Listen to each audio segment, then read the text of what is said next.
Test two, test two. Yahweh, Lord, how excellent is thy name in all the earth. Who has set thy glory above the heavens? Out of the mouth of babes and sucklings hast thou ordained strength because of thine enemies, that thou mightest still the enemy and the avenger. Hello, good morning. Welcome to Line by Line Bible Studies. We're continuing today in Psalm 95. I remember I said we would read that again, and because I did think I would like to look at that one more time. Especially the latter half. We're going to read Psalm 96 immediately also. All right. Everything seems to be in order.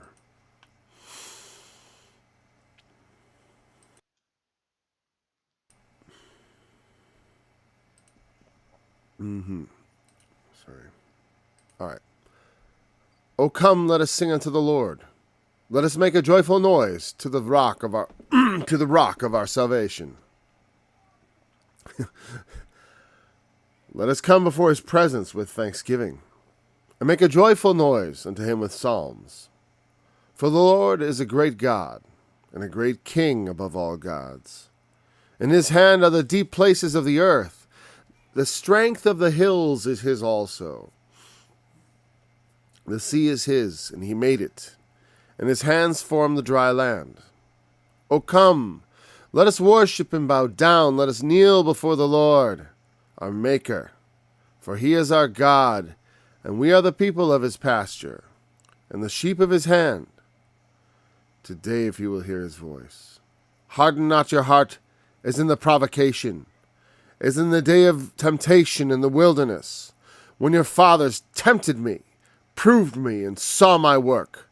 40 years was I grieved with this generation, and said, it is a people that do err in their heart, and have not known my ways, unto whom I swear in my wrath that they should not enter into my rest.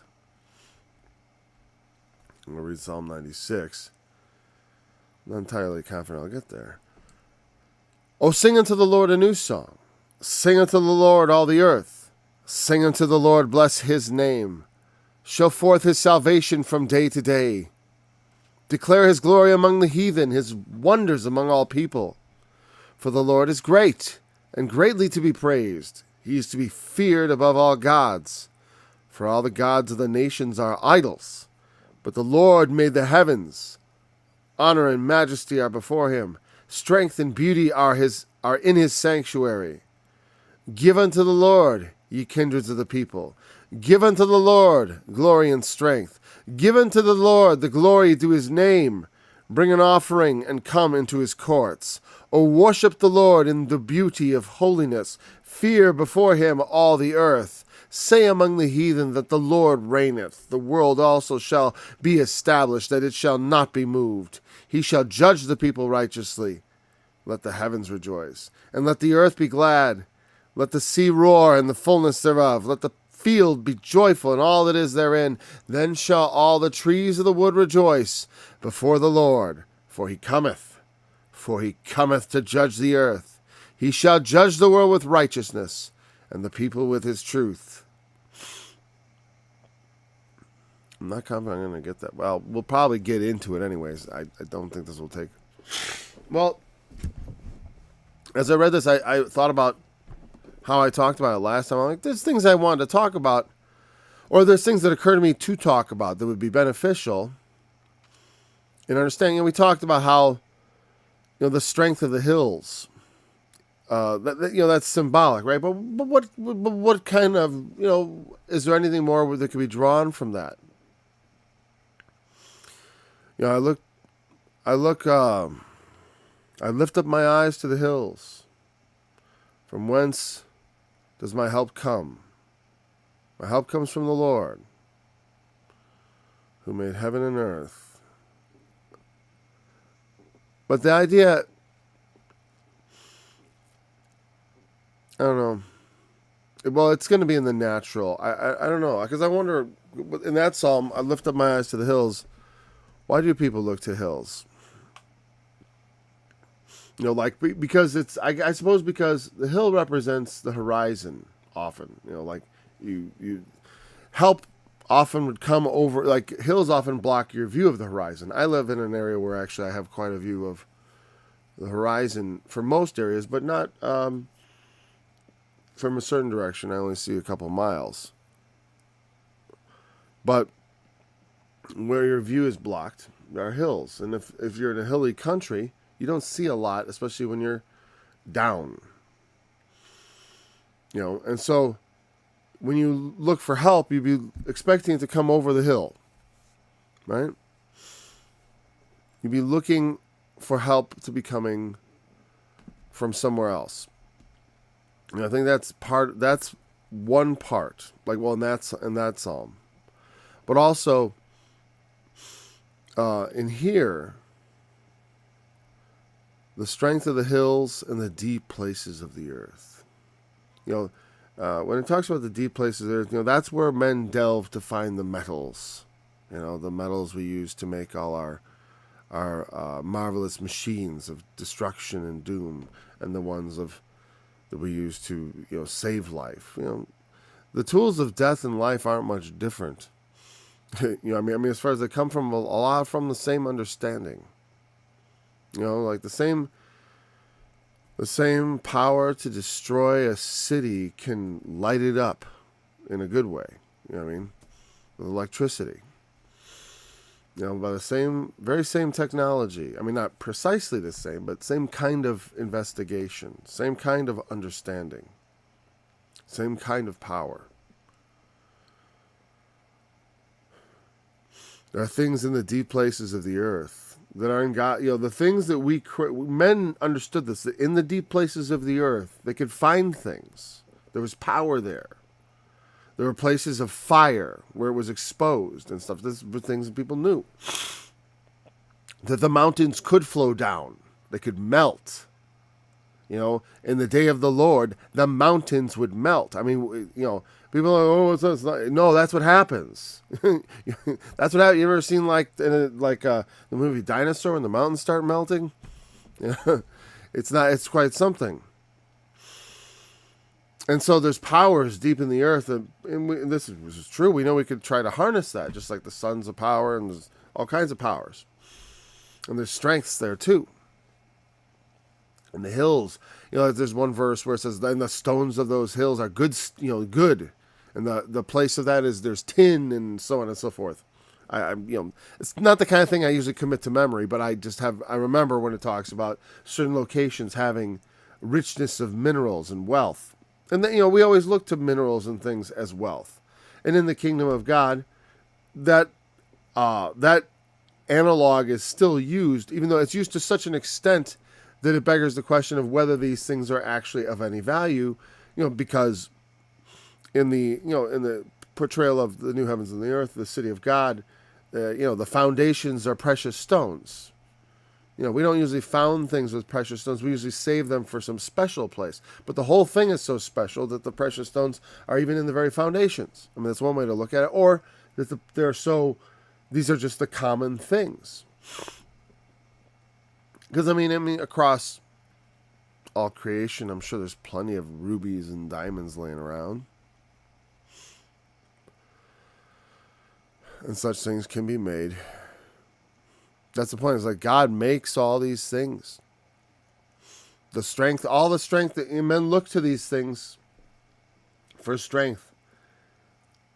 But God is the true strength. And when we, if we can possibly hear that voice. So, that's when,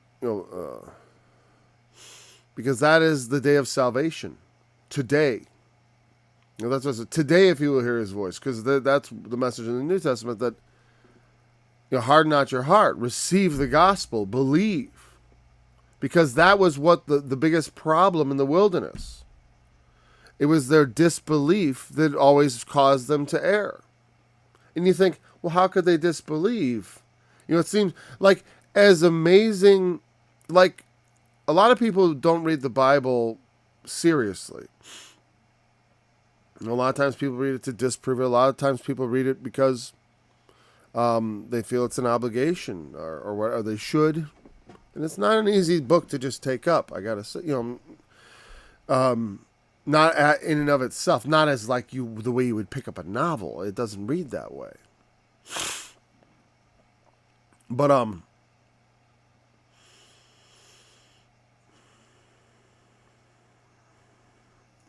on a second. But anyways, when we read the Bible, we want to read it seriously and trying to understand. I always think that as unbelievable as it might seem, based on your common experience. I mean, because remember, people act as though like, well, the Bible miracles are happening all the time. It's like, no, the Bible only is the record of the only miracles, in all time. It's not that. That's why they're miracles, because they're not normal. If they happen all the time, they wouldn't be wonders and signs. They're not regular. If you get even one, that's astonishing. Because the Lord says, blessed are those who believe without ever seeing anything like a miracle. And there's plenty of people like that. And if God, you think God needs you to have a miracle to believe in him, it's like, well, he doesn't necessarily, that's, whatever. That's a fine thing coming from me, isn't it, right? But anyways, but here's the thing.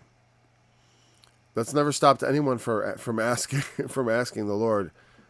And I wouldn't say show me a sign or something, but just say reveal yourself to me and open yourself to him.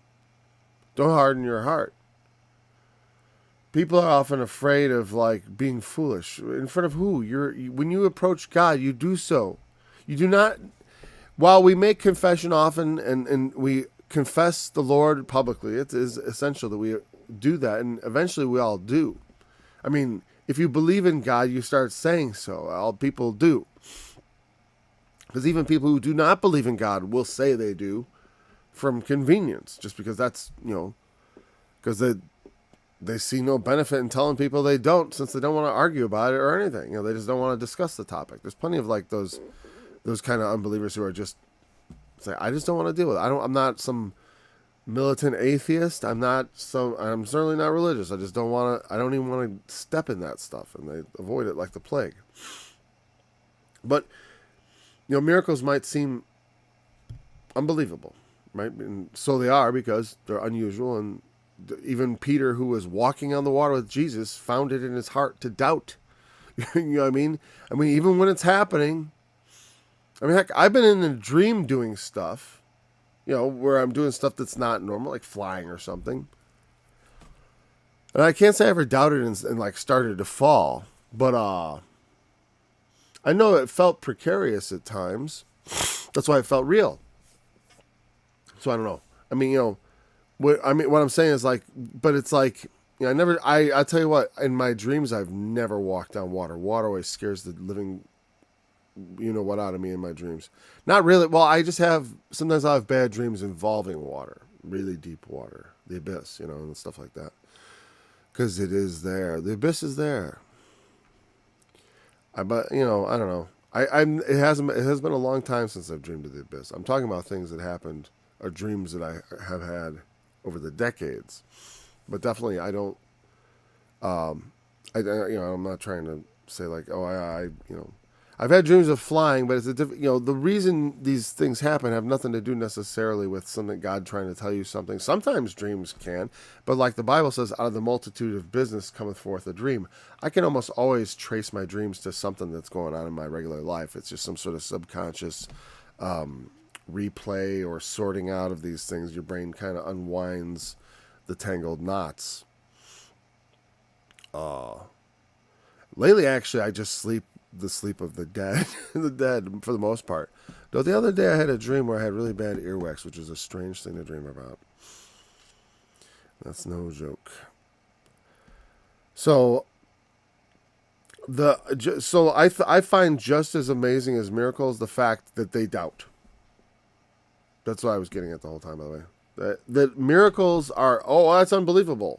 The fact that they're seeing miracles and doubting them, that also seems unbelievable.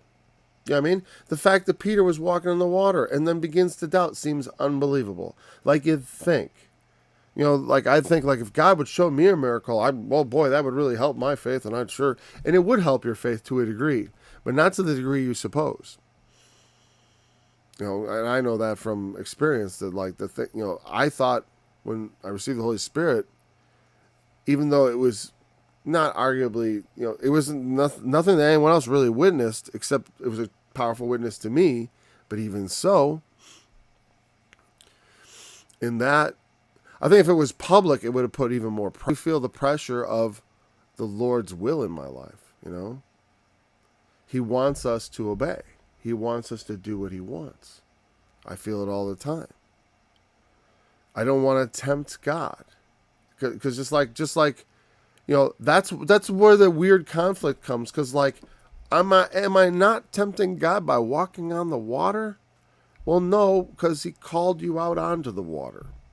And when I'm following the will of God and his calling, I will do things that otherwise you might consider tempting God. And that's why that psalm comes in about the angels bearing you up in their wings, because he will do extraordinary things for you, because he is with you always, even to the ends of earth.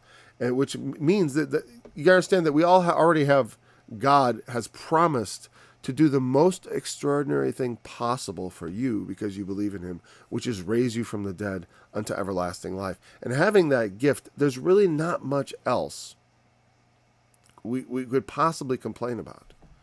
You know, like at that baseline, I'm already like a complete debtor to God forever.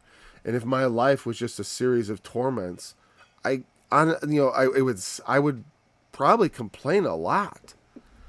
I would complain a whole lot, but I can't argue that it would be unjust or something. Because he'd be doing it out of love to put me through these things, because that's what I would trust.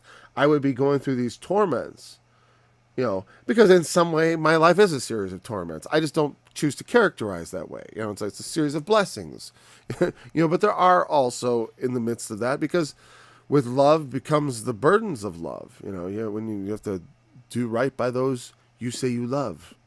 If you say you love them, well, then let's see. You know, those who you see and who you say you love, do you love them truly? You know, we need to take all those challenges on and do God's will. And so, again, we tempt God by being unmindful of the great calling wherewith we have been called, forgetting what the very purpose of our lives is now. That we are here, you know, when we become Christians, it's not just an insurance policy. It's not like choosing Progressive over State Farm or whatever. It is much more serious than that. And the Lord, you know, I mean, I do say this, that we are judged according to the circumstances and the light that we're given. And that's not spelled out, but it is sort of given that, like, you know, that ignorance is not entirely an excuse, but to some degree it is. That's obvious, because even saying you understand when you don't can make you more culpable. The Lord has, you know, if you remember when he was talking to the Pharisees, he said, because you say you see, therefore your guilt remains. Or because you say we see, your guilt remains. And I don't know. And it bears worth repeating. Like I said, it's like, I want to trust in the security of my salvation. I want to trust God completely. But I don't tempt God in that trust by behaving like someone who doesn't understand the value of it. The precious value of the blood of Christ, which bought my soul. The precious value of the sufferings of Christ, which he suffered for me.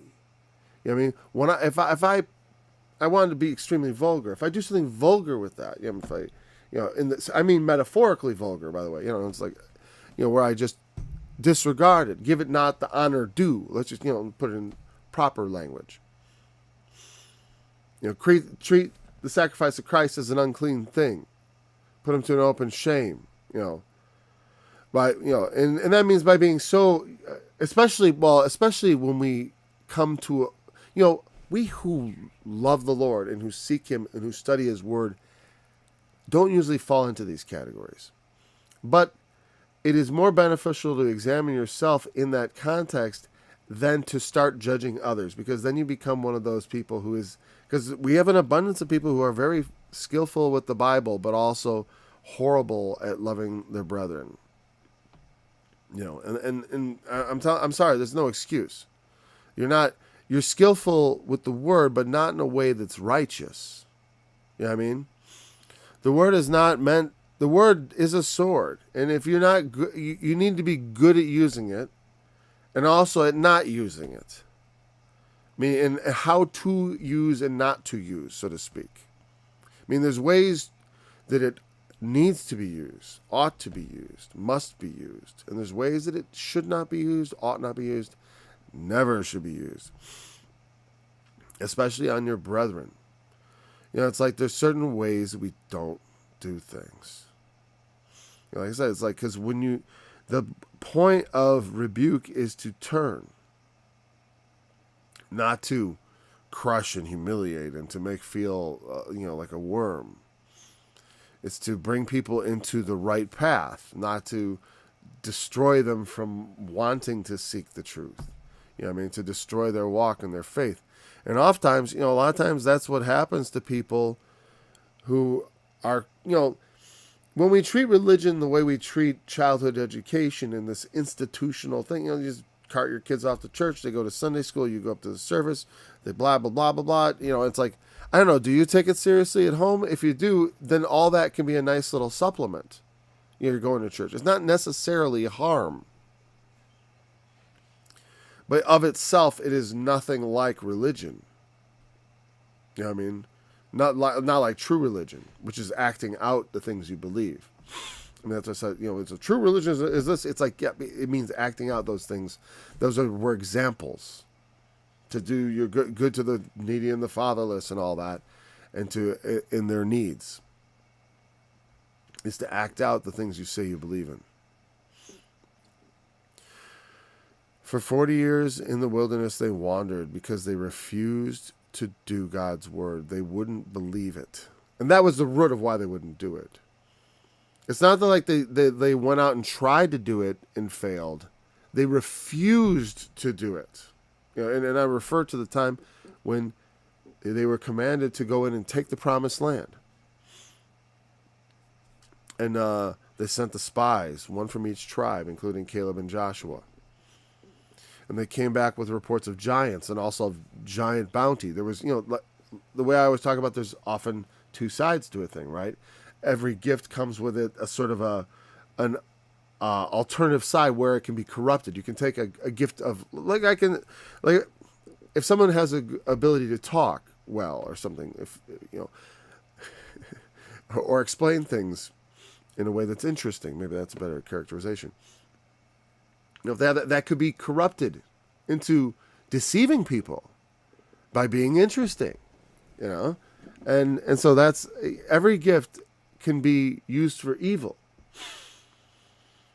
As far as certain natural gifts, I shouldn't say every gift. Maybe I'm being too broad. I haven't thought that out, but I've observed often that gifts have a flip side, and so also with what I was talking about. But anyways, with there's something that was specific to the following.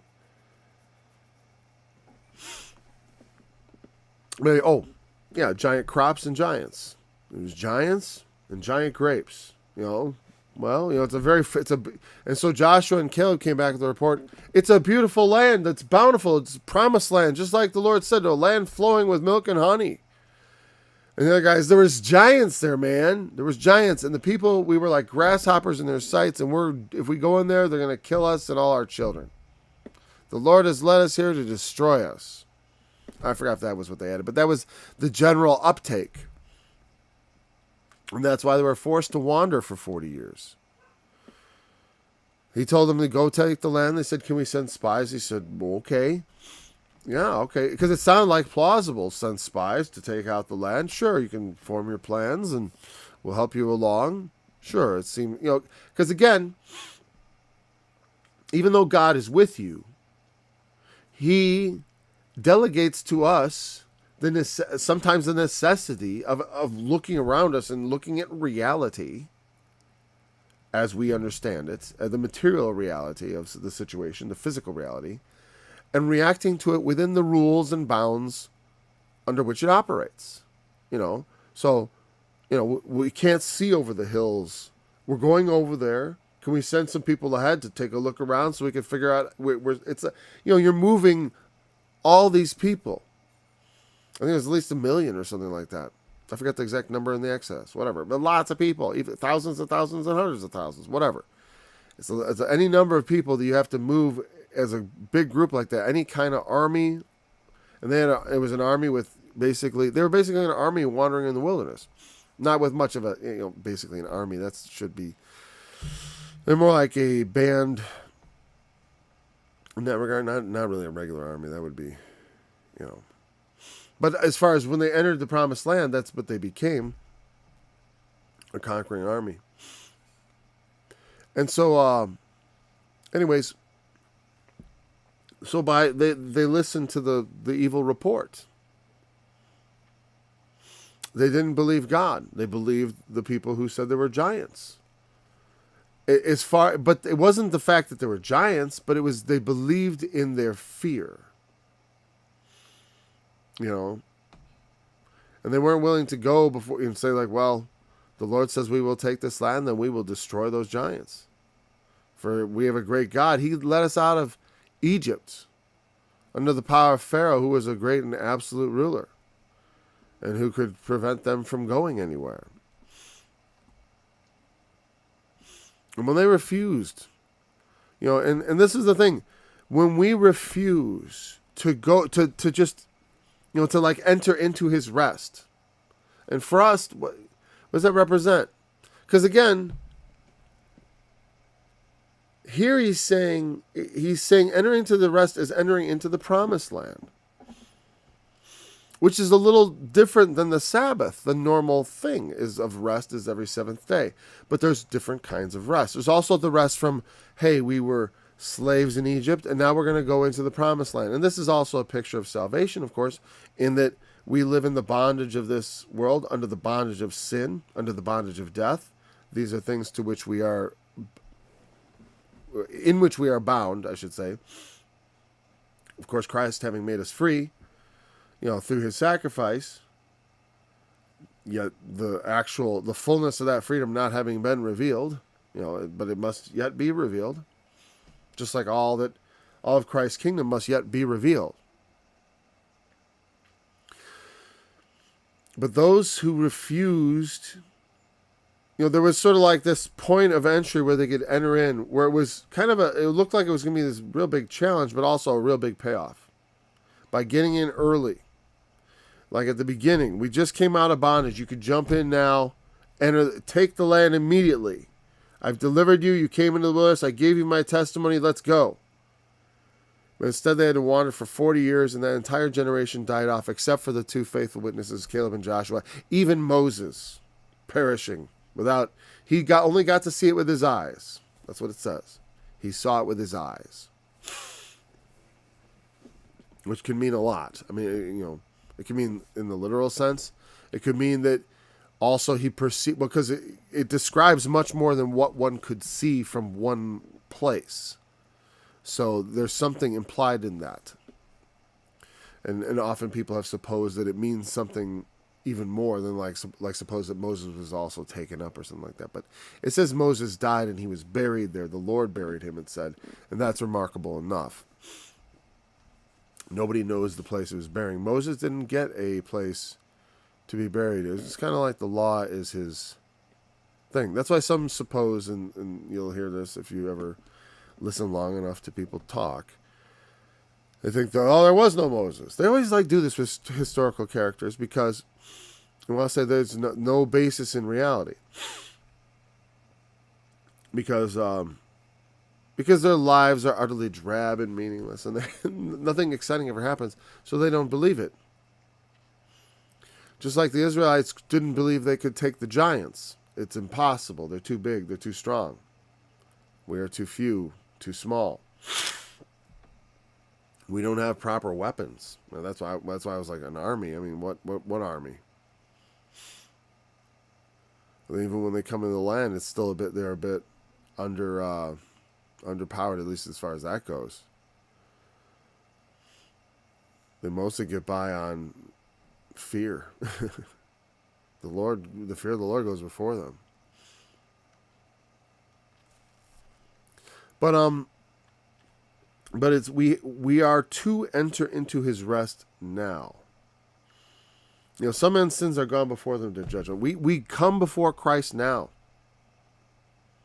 We want to come, let us worship and bow down. Let us kneel before the Lord our Maker. Let us come.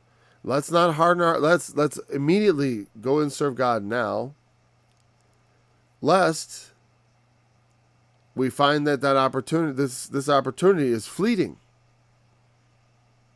Because the Lord doesn't always knock again and again and again. I mean, it does say, I stand at the door, and we always feel like that means continually, and maybe it does. But let me put it this way. Sometimes the knocking stops. And where God's like trying to get people to listen and to enter into his rest. What does it mean to enter into his rest? Well, it's like I drew that analogy of open the door, and I will come into him and sup with him, and he with me. What is more, like preparing a meal is work, but dining is no work at all. It's considered, it's something that is definitely acceptable on the Sabbath day. We eat and we dine together.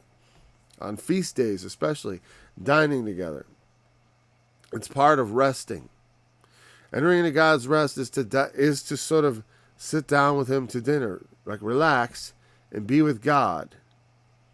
Listen, that sort of thing.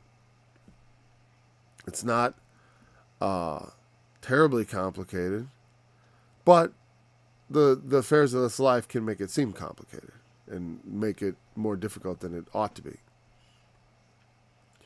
But we need to make sure we are, fully realizing what God has ordained for us in our life.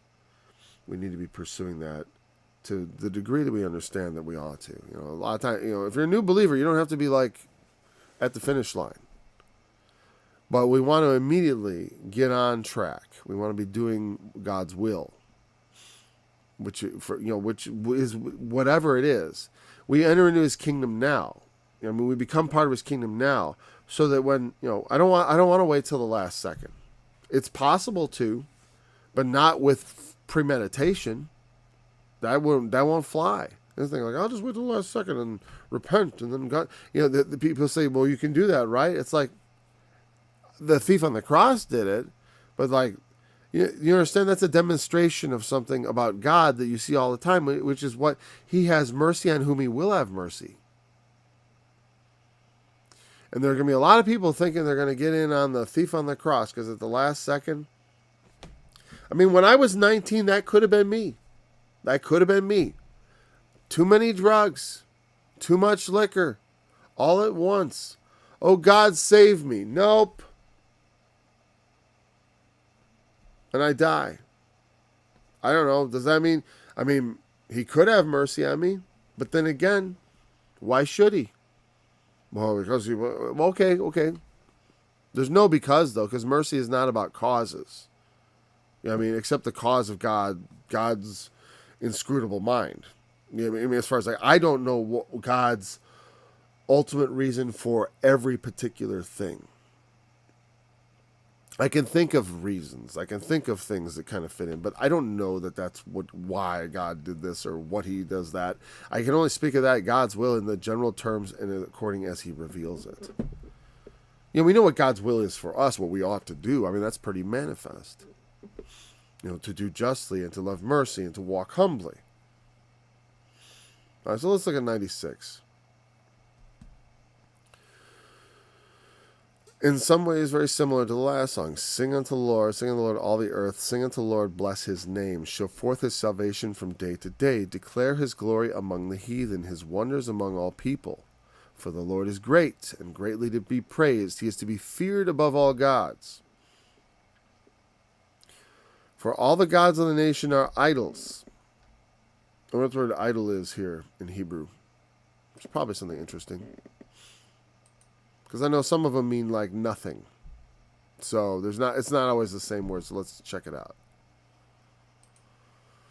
Psalm 96.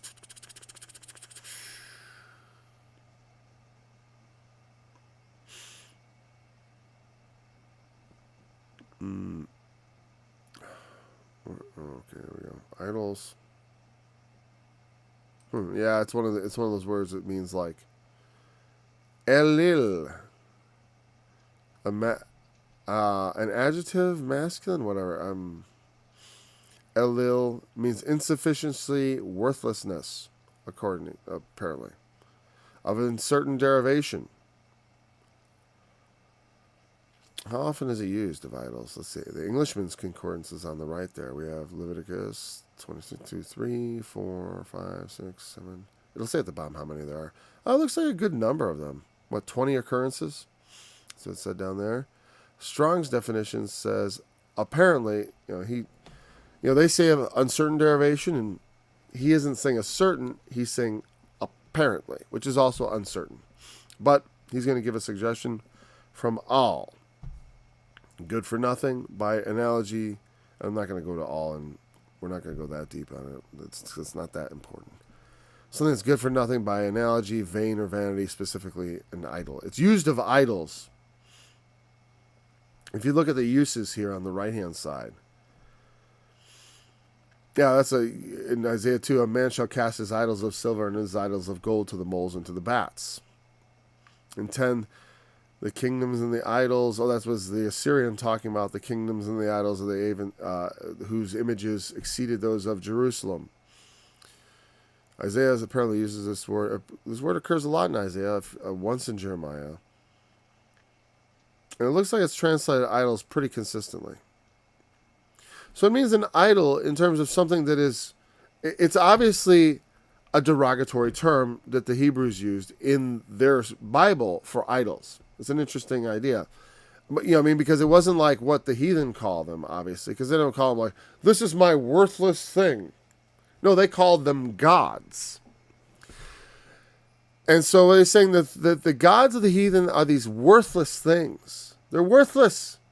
They have no actual value because they're not actually real. That's the assertion. The Hebrew God was not just another tribal god. They worshipped the God who was the creator. That's who they aimed at. They didn't aim at Molech or Chemosh or all the other ones. But Yahweh was the creator.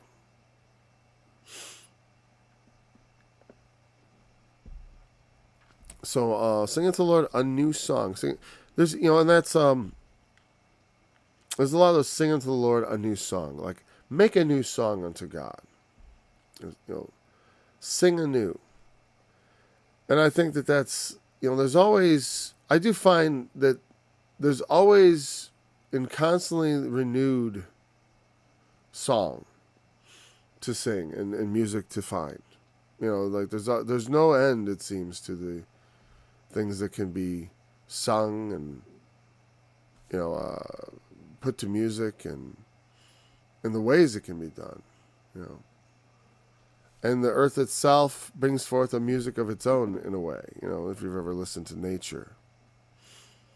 Show forth his salvation from day to day. The earth itself shows forth God's salvation. Because it's the earth, the earth, what?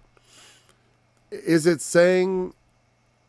No. What it's saying is that's what you should do. Show the salvation of God. We sing, and by singing, because the singing, we do it out of a kind of a passion. There is lamentation, but obviously this is more of the song of rejoicing. And a song of rejoicing is going to be an exemplar of the salvation of God.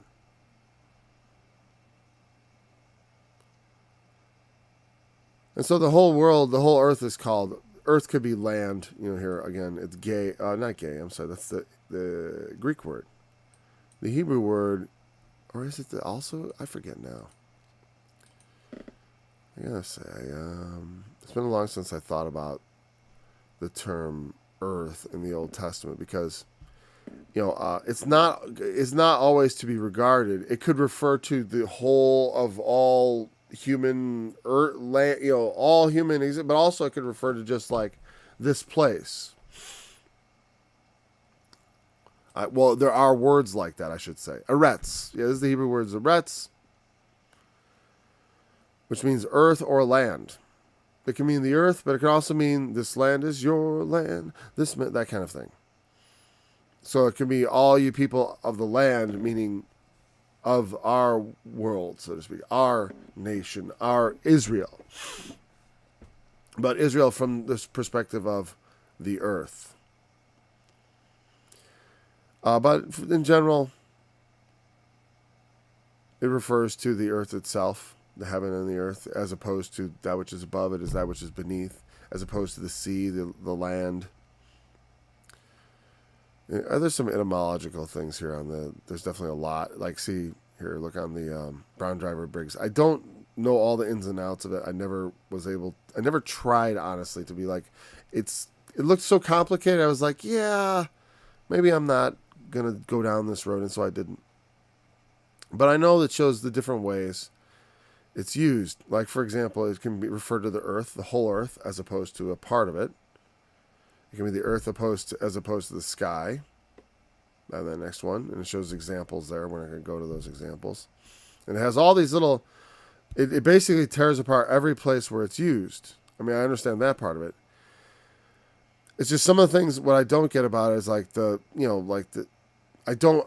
never was able to fully understand how to read Hebrew.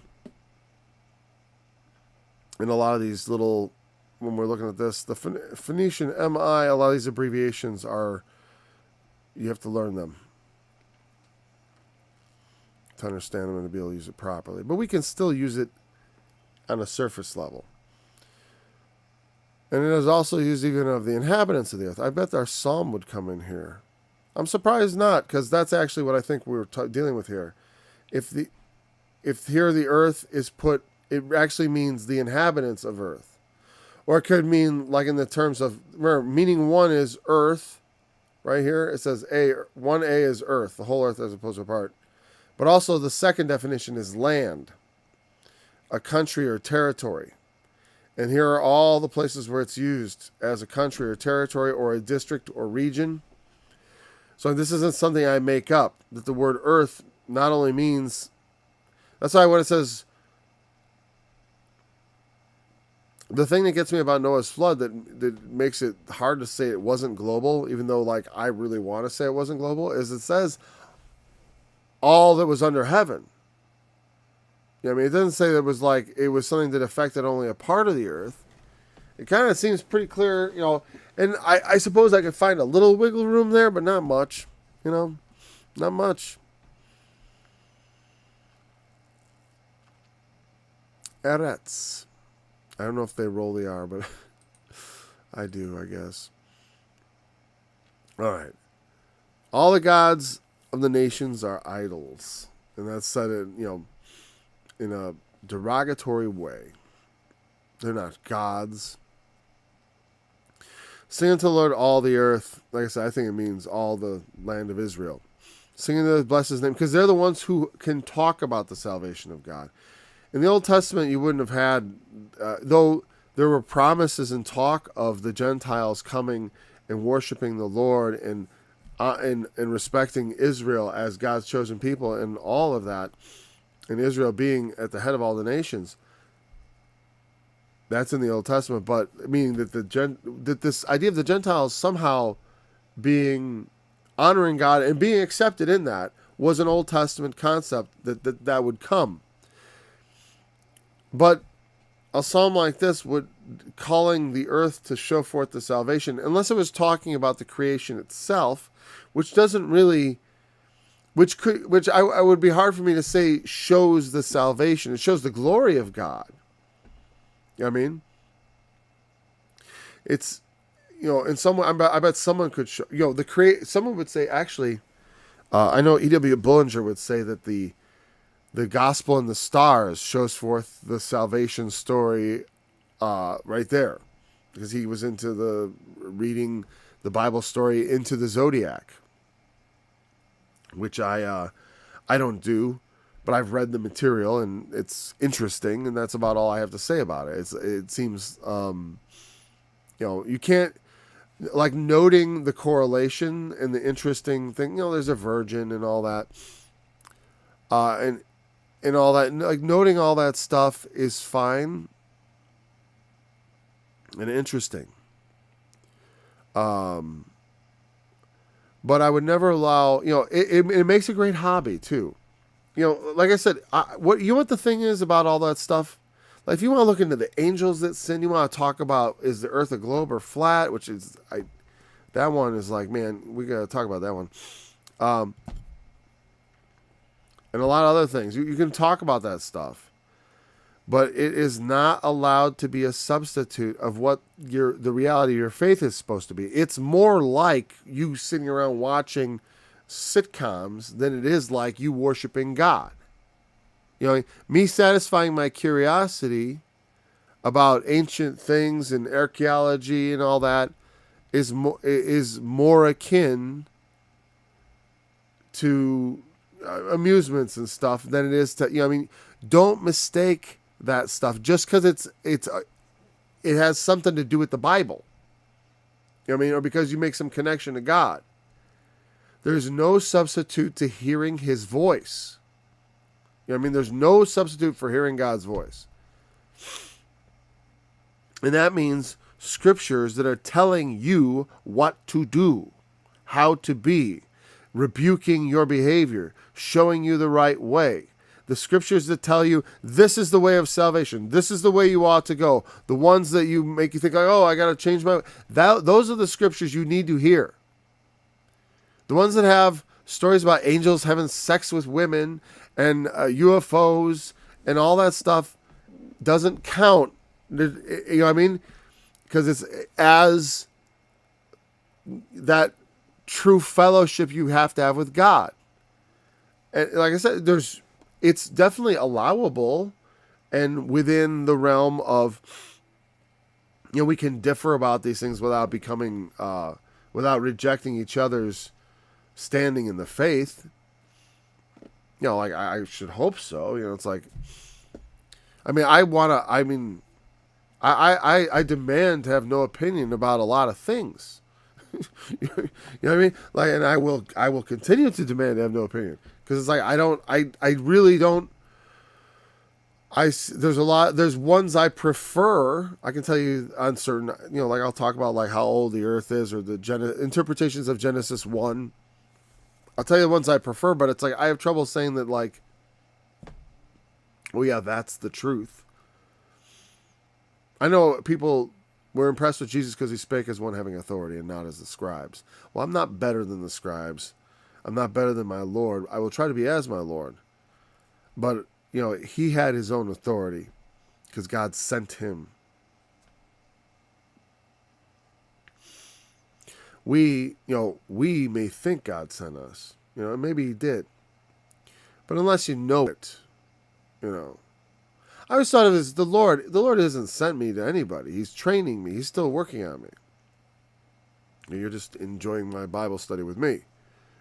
Really, that's really what it is. It's like, I'm studying here and thinking and meditating on the scriptures with you, and I'm glad you're able to join. But I don't think of it as, like I said, I'm not here to sit here and declare to you a message beyond anything you've heard before. It's the same message you've heard from the beginning. You know what I mean? Christ died and you ought to put your faith in him. And that means something. You can harden your heart against it. sing to the Lord. It's good to sing because it reminds us of the joy. That's for a lot of people going to church. That's why I don't sit here and tell people stop going to church, because it's like I don't say don't do that. You know what I mean? Because that would be hypocritical. Because I don't appreciate them telling me I have to. I used to say don't do it. By the way, I used to say don't go to church. I stopped saying that. I used to say just don't do it. But that was in the days before I recorded Bible studies. Oh, there may be that on a few tapes, I guess. I don't know. No, I could. Because all my online Bible studies are from 2009. And I'd been in church and I'd left church. But I wouldn't say don't do church anymore. Because I had mostly a good experience at church. Just because it didn't end well didn't mean the whole thing was ruined for me. It wasn't. I learned a lot of good things. I'm always thankful for everything that happens. At least afterwards. Right? At least afterwards. Because, and if you get that at least, that's good. If we can at least look back and understand and see the workings of God, that is what really enables us to declare God's glory among the heathen, the unbelievers, the Gentiles. That's us. Or me anyways. I don't know about you. Some people think everyone wants to be a color Hebrew Israelite. You're either a white Hebrew Israelite, a black Hebrew Israelite, a Hebrew Israelite, whatever. Everyone wants to be the chosen race. But all that stuff based on immutable characteristics is your race. It all leads to bad things. Because it all leads to the bad people are bad people because of their birth, and the good people are good people because of their birth. And to me, that begs the question is, like, if the bad people are bad because of their birth, then what is your excuse? Because I don't think you're that good. No, they're not bad because of their race, but your race won't stop you from being bad. Being one of God's chosen people never stop people from being bad. Look at the Old Testament. When a whole town of the children of Benjamin, a whole town, and almost the whole male population ended up wiped out because of this. But no, the whole town, they gang raped some woman and murdered her, basically. A man's concubine. And maybe that's a bit of a cruel, that's not exactly a wife, right? But still, it was considered a horrible travesty that almost the entire tribe. But my point is like these Benjaminites were Benjamites by blood. Some people like to, oh no, these were some other, like, oh yeah, it's just they're only the good people. Well, then I know I'm not one of God's chosen people because I'm not one of those extra good people. God didn't choose me because I was good. I know that. If God chose, I can only figure that he chose me randomly. Though, what I know, it doesn't make sense because I think I know I have good qualities, right? I have some good qualities, some bad qualities, right? And I could say those are that's the path he has set before me, and how I should use my gifts, and I see that, and I mistake that for thinking those are reasons. They're not reasons; they're blessings that go upon the choosing. But you think about, there are characters in the Bible who shouldn't be chosen. Not reasons to be chosen. And we have an abundance of this enough to know that we are not here for our virtues. Though we are called to virtue, and therefore we have a obligation to show it forth to some degree. How else are we going to glorify God? My body itself is the temple of God, and that if there's anything that is designed and supposed to give glory to God, it is the temple, right? Isn't that the purpose of the temple? So people could be like, wow, God. When you go into a Catholic church sometime, if you ever get a chance to, they do a good job of making the aesthetics very awe-inspiring. But you could get the idea that it's supposed to be sacred. You don't even have to actually respect it. You understand that this has got to feel your sacredness. They're trying to cram it down your throat. Sacred space, right? Holy pictures, all this stuff. Even an alien could probably walk in and understand it was something special. Understand this was not a factory. You know what I mean, right? They'd understand that the space was something else. A temple is a place where God is glorified. Your body should also be something else, something that's different, that's obvious, even to aliens, that serves a different purpose. It's not a factory of sin, but a repository of righteousness. That was that was a good one. Anyways.